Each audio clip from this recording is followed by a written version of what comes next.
the 200 issue. Yeah, nobody gave anybody 200. That was I wanted to correct. That's the only thing. Yes, that's the only thing. Well, that's all right. You can say anything. Yeah. I heard it from the horse's mouth. Yes. You can deny it. Yeah, that's all right. But I heard it from those who got it, and who told me they got it. So if you didn't get it, then maybe your case is different. Project. Now, not everything that you get, you can publicly. No, but you Tell them what I know. So you, those of your members who got it, told me they got it. It was project. You know what? Senators and members. It was project they meant for the concert. Project. You know what? Cash. You will show me. You will show me the.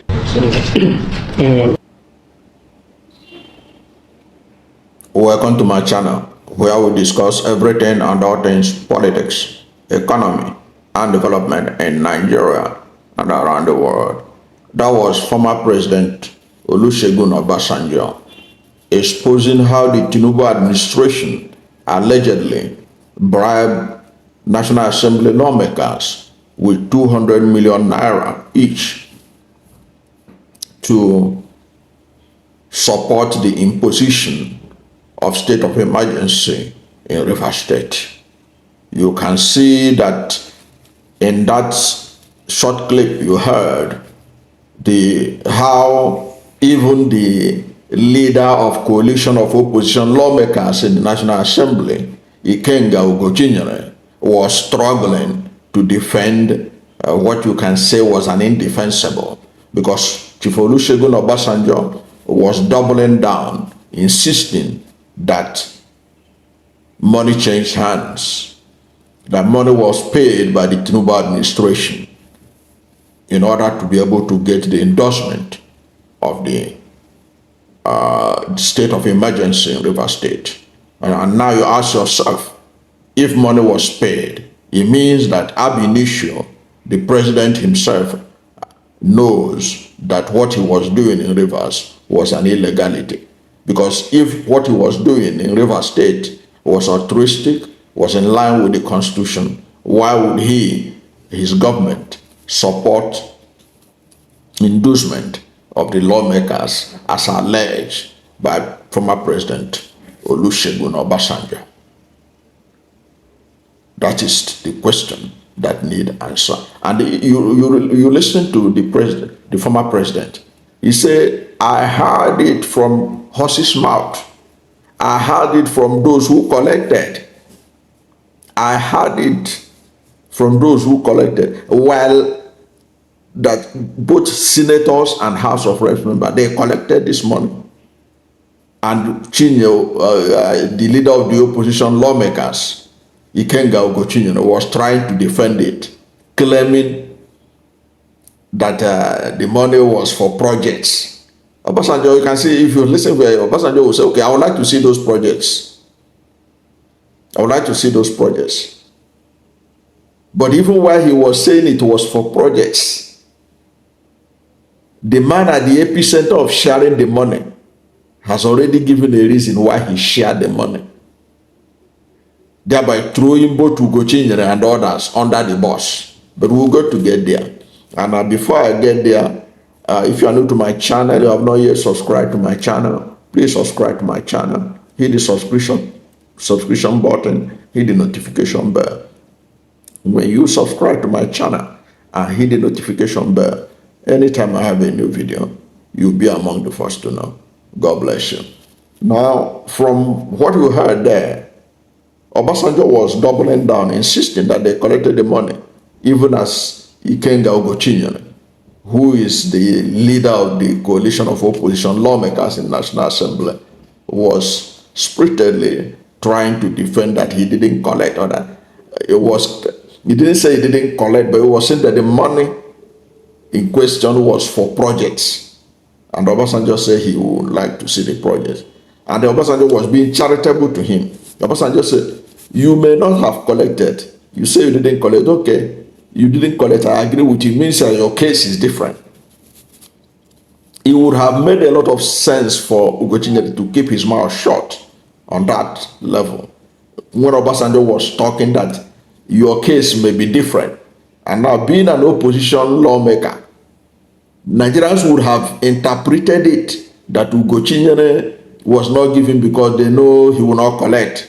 They know he's an opposition. He has been a vitriolic critic of the government. He had been a defender of Governor Simi Fubara and all the shenanigans that had been put on River State to frustrate Fubara. He had been very vocal. So people would have taken it on a face value that perhaps he didn't collect, as Obasanjo was saying, maybe your own is different. But when he was now talking about that the money was for projects, Obasanjo said, okay, we'd like to see the project. And as they were doing all those, Obasanjo said, okay, I know that not every money you collect, you like the public to know about it. But he insisted that both chambers of National Assembly collected it. Now, getting to the question of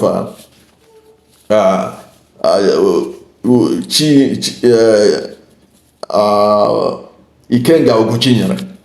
Now, Ikenga Ugochinyere was spiritedly insisting that the money that Obasanjo was talking about, he said no 200 million, was for projects, which Obasanjo said he would like to see those projects.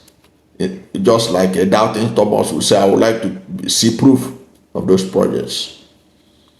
While he was doing that, he didn't know that another lawmaker has thrown all of them under the bus by spilling the bean. And that lawmaker is the chairman of the House Committee on FCT, Mukhtar Aliyu Betara. Aliyu Betara had clarified that he shared $5,000 with members of his committee.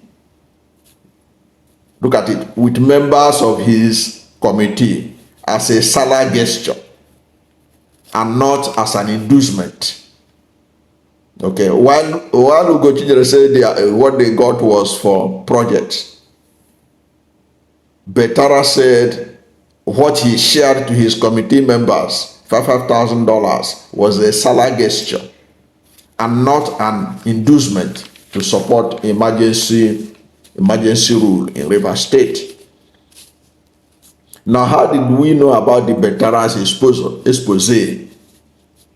We know it thanks to a Nigerian investigative journalist, Jafaru, who disclosed this in a post on his X handle. Jafaru said that Honorable Betara, who is the House Committee Chairman on the Federal Capital Territory, FCT, explained this to him after the lawmaker reached out. So it was the lawmaker that made the move, perhaps to try to douse the tension generated by the whole sharing of $5,000. So it was the lawmaker that reached out to Jafaru. In other words, he was trying to give a justifiable reason why $5,000 was shared at this auspicious time, and was shared conveniently during this period. That is what he was trying to do. He was trying to do PR damage, PR control, because already following the Sahara Reporters report, which the government had not been able to debunk,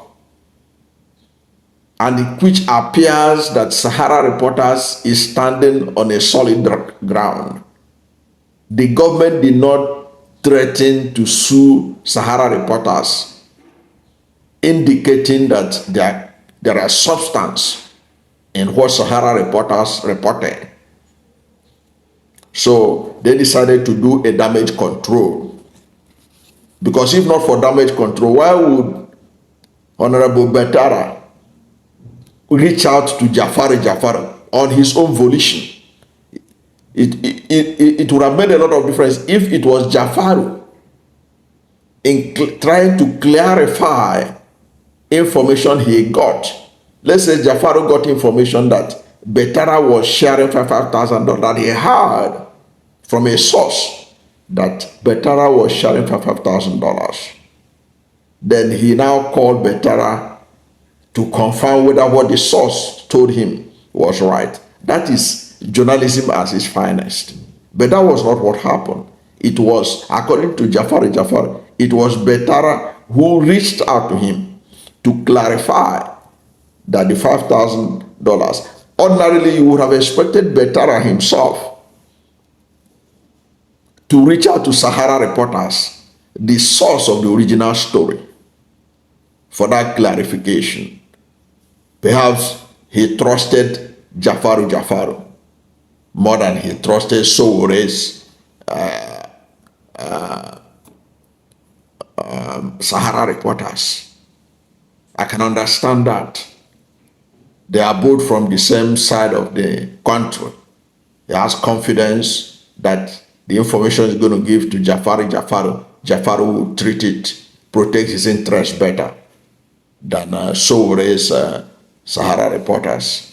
So he now clarified to Jafaru that the 5,000 naira given to lawmakers was merely a salary gesture and not an inducement, to support the state of emergency in Rivers State. According to the investigative journalist, Betara said it was part of a long-standing tradition and had nothing to do with the ongoing political crisis in Rivers State. That was how Betara, through Ugochinyere and others who were trying to defend the indefensible with Obasanjo, that's how he threw them under the bus by this admission. Because now there's doubt in the minds of the public. Obasanjo said they collected 200 million each to endorse state of emergency in Rivers. Ugochinyere said, no, the money you are talking about, sir, is not the 200 million. Nobody give to anybody 200 million. The money in question is for projects. Obasanjo said, I would like to see that project. Then Betara said, I shared $5,000 to members of my committee. Now, there's also an interesting angle you have to look at in that story, if you have an eagle eye on investigative journalism. In the report by Sahara reporters allege that the $5,000 that was shared to lawmakers allegedly emanated from the Minister of the Federal Capital Territory, Abuja, Nyesom Wike, who is also an interested party in the Rivers State crisis. Sahara reporters, that is what Sahara reporters allege in their report, that the 5,000 naira came from the FCT Minister, who is an interested party in the Rivers State crisis. And as FCT Minister is an appointee of President Bola Ahmed Tinubu. He, according to Sahara reporters, allegedly shared $5,000, brought this $5,000 alleged bribe. That's what Sahara reporters reported. Okay.